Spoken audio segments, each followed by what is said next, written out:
Okay, we are on page 61 of the Little Atheist book. We're going to go through the rest of these questions, the equip and the embolden questions. So contrast these unusual events with a miracle. So what are anomalies? Now you know how to pronounce that word, yeah. Like freaks of nature and physical power. Yeah, things that are out of the ordinary, right? But they're natural phenomena. So they're unexplained freaks of nature. The bumblebee was the example they gave. Like, it should not be able to fly. Its wings are too short, its body's too fat, and yet here we are with bumblebees flying around. So that's an anomaly. What is providence?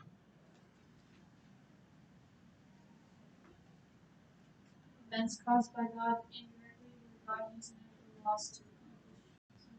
Right. So it's not a miracle. There's a natural explanation, but God was possibly involved. I don't know that we will know that until the sight of heaven. The example they gave in the book was the fog at Normandy that cloaked the Allies' attack. Years ago, when the kids were little, we had our old beater Chrysler van that whenever it rained, the engine stopped working. That was fun. We got stranded in the middle of Iowa one time with that. I had the opportunity, and this is you'll hear now how long ago this was. I had the opportunity to go out shopping alone, and at that time when my kids were little, it was like, this is heaven. I get to go shopping alone, and Layton can't hide from me, which he always did. And so I went to Kmart in Bellevue. Y'all don't even remember Kmart in Bellevue, right? That's how long ago it was. It was where that big Bellevue University building stands on the hill. That was Kmart. And I went in, and I don't know what I bought. I don't even know why I was at Kmart. I was able to get out and get a loan. It was before we had a Walmart, I think. So that's why I was going to Kmart.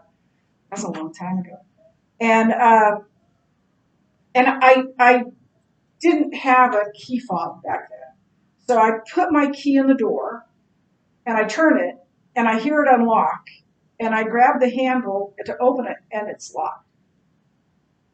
And so I was like, well, that's weird. So I do it again, and now it unlocks, and I get in. I went out, I turned left to go down to Fort Crook Road, and just as I was entering at a green light, and just as I was entering Fort Crook Road, this car came flying through. Like not even it had just turned green, it had been green. If I had been seconds earlier, I would have been T-boned on the driver's side.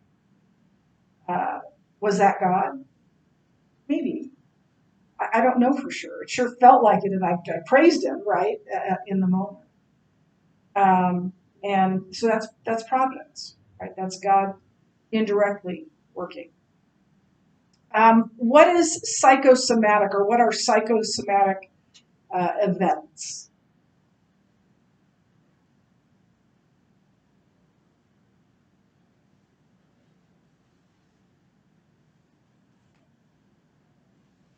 Mind has a significant impact on your body, like mind over matter. Yeah, that sort of mind over matter thing. You talked about laughing your way out of cancer. So there's psychological cures, oftentimes for false illnesses, but sometimes not. We do know, like the medical effects of something like prolonged stress. Right? If you have chronic stress, then that can have, wreak havoc with your body, with your heart, with a lot of things, your anxiety level. And so de-stressing your life, that's a psychological thing, right? That's psychosomatic. But it can help to improve your overall health. And then what's magic? Based on human sleight of hand or Right. So it's a sleight of hand, or it's a trickery. I don't care how much it looks like David Copperfield made that car disappear. He did not, right? There's some way you do it, and that's why they don't tell you how they do it, because you go, oh yeah, now I see it. And then satanic signs are the work of other limited spiritual beings that do not elevate God. So we do live in a spiritual universe, right? And so there are evil forces at work in our universe as well. Why don't we see as many biblical miracles today? I'm not going to say that we don't see miracles, but why don't we, in the Bible, I mean, everywhere Jesus went, he was healing everyone. He was, raising people from the dead, all that stuff. Why don't we see that so much today?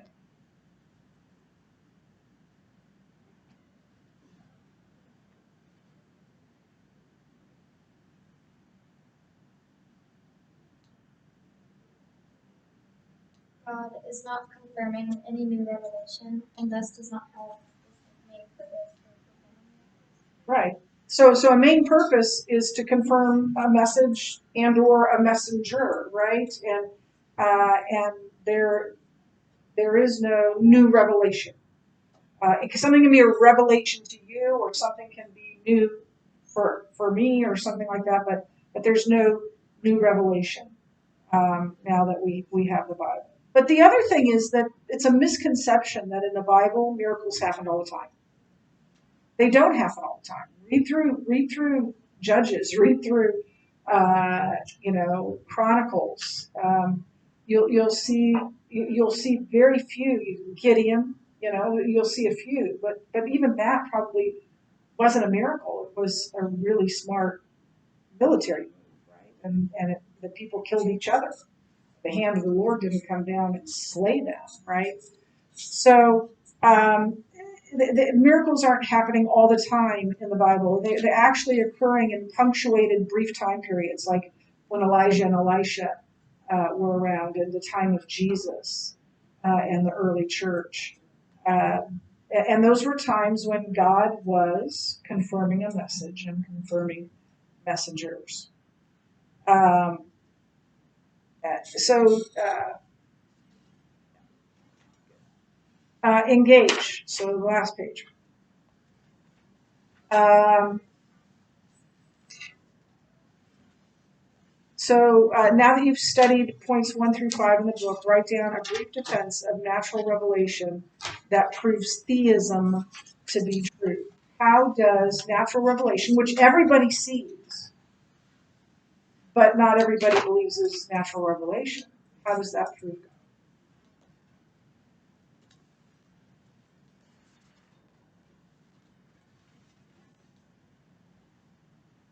You're looking back before chapter 8 for this.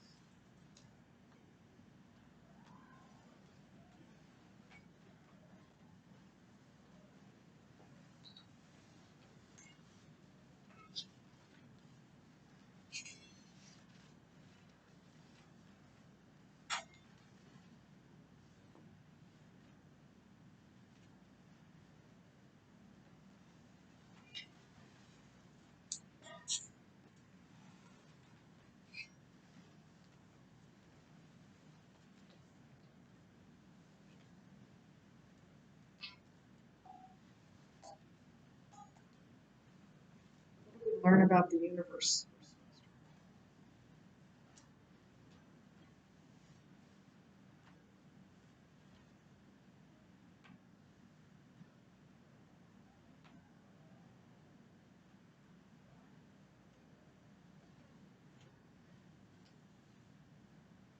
Everything that has a beginning has a what? A cause. Did the universe have a beginning? How do we know that? Do we know that from the Bible? The Bible tells us that. But is that how we know it for sure? We know it from the science. Right? We know it from the science that the universe is not eternal. We know it from Einstein's theory of relativity. So math and science tell us that the universe had a beginning. And if it had a beginning, it had a cause. So what is that cause? What do you know from the teleological argument?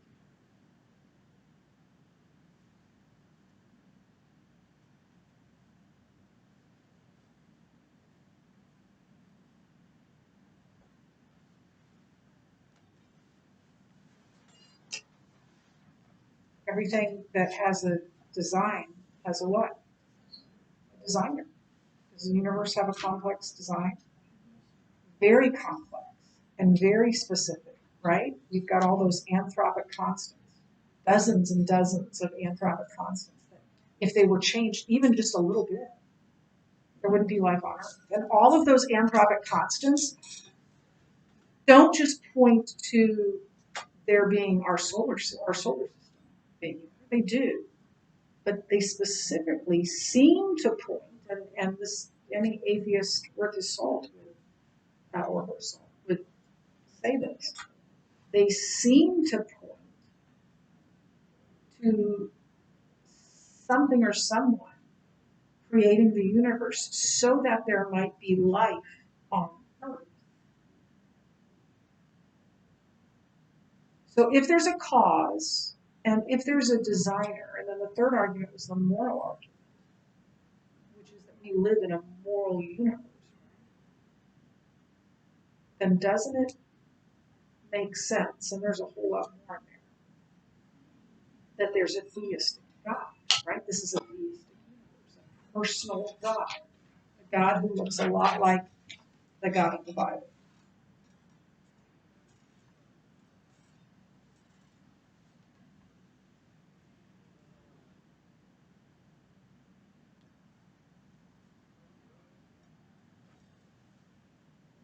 And then question 2 says, if miracles are not possible, then the Bible is false, since it clearly teaches the belief in and the occurrence of miracles.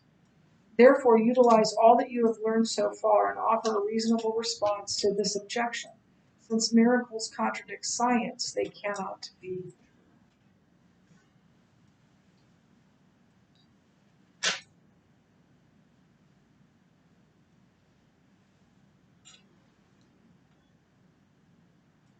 Do you remember C.S. Lewis's quote that if we admit God, must we admit miracle? And he says, absolutely. There's no other way to look at it. So how can that help you answer this question? This statement that says there can't be miracles because miracles contradict science.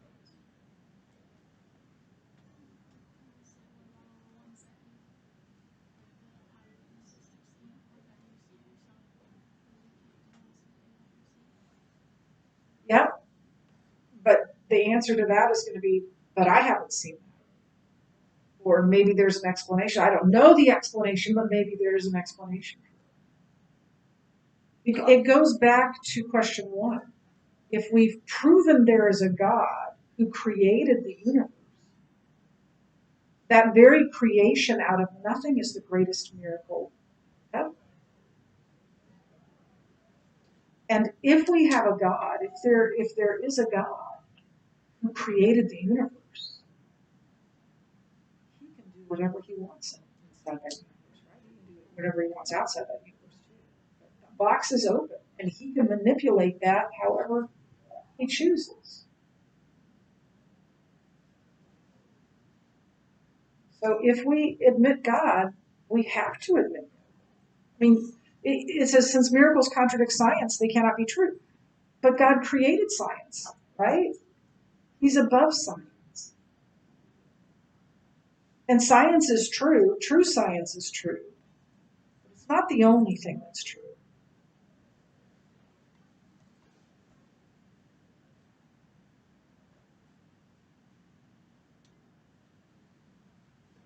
If Jesus can walk on water and heal the blind and the lame, raise the dead, he can do whatever he wants.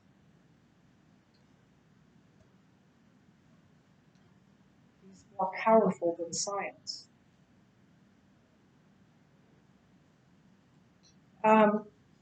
We won't get into to number 3. How would you answer a fellow believer who has bought into the false miracles performed by televangelists on TV? And some of them have been proven to be false. They've been caught in the act. But here's what I would say about a miracle. If a miracle brings more glory, more attention to the miracle worker than it does to God, it's not of God. Miracles are always meant to bring glory to God.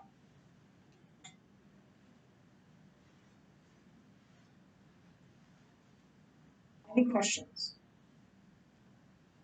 Okay, you can use the last 10-ish minutes, if I'm remembering the time correctly, to study for, everybody has the study guide, right? Okay, so you may not have a study guide to study for your test, or if you have something more pressing that you need to study for, you